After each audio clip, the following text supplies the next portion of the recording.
নমস্কার, ফিরে আসলাম একটা অন্য ধরনের রেসিপি নিয়ে। সেটা ক্যাপসিকাম ইলিশ। যত টেস্টি তত সিম্পল। আমি কড়াইতে 4 চামচি সরষের তেল দিয়েছি। তাতে আমি ক্যাপসিকামগুলো হালকা করে ভেজে নিচ্ছি। তেলটা গরম হয়ে গেছে, এতে ক্যাপসিকামগুলো ছেড়ে দিচ্ছি।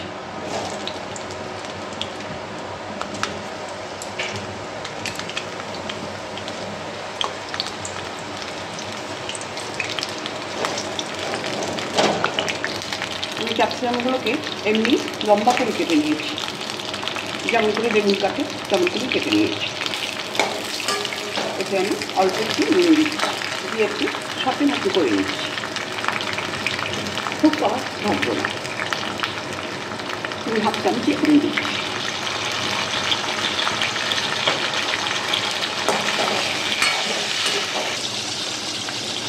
ক্যাপসিকামগুলো আমি যতটা চাইছি ঠিক ততটাই ভাজা হয়ে যায়।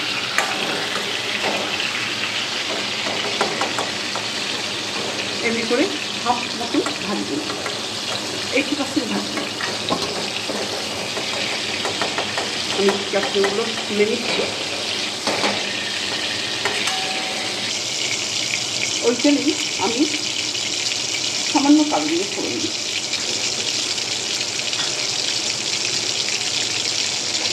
আমি ছোটো বড়ো মিশিয়ে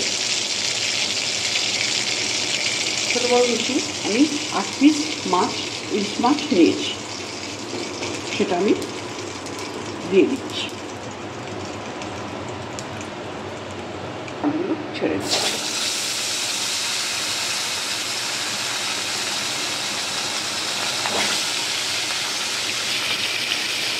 আমি দিয়ে দিলাম কিছুটা জল।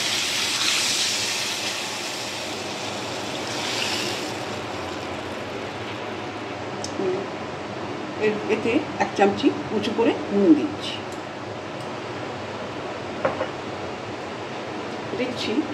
1 চামচি হলুদ গুঁড়ো, 1 চামচি রেড চিলি।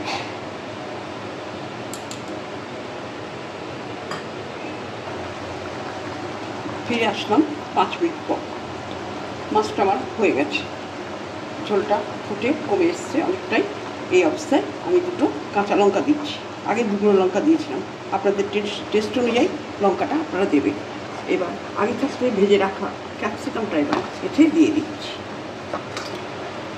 আমি এইভাবে করলাম কেন, অনেকেরই ডক্টরের প্রেসক্রাইবে বেগুন খাটা মানা থাকে, তারা খেতেও পারেন না। আর বেগুন তো আমরা প্রায় খেয়ে থাকি, এই জন্য একটু আমি নিজের ইচ্ছার থেকে এইটা করলাম।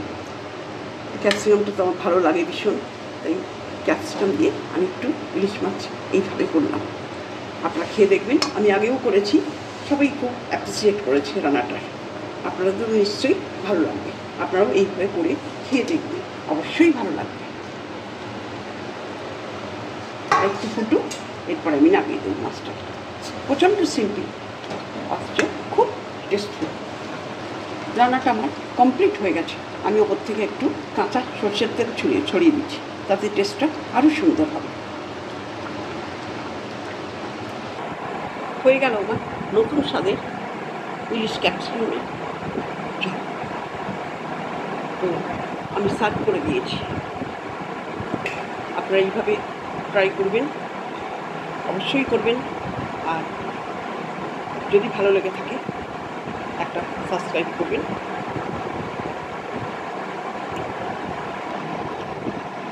আর বন্ধু-বান্ধবের কাছে শেয়ার করবেন।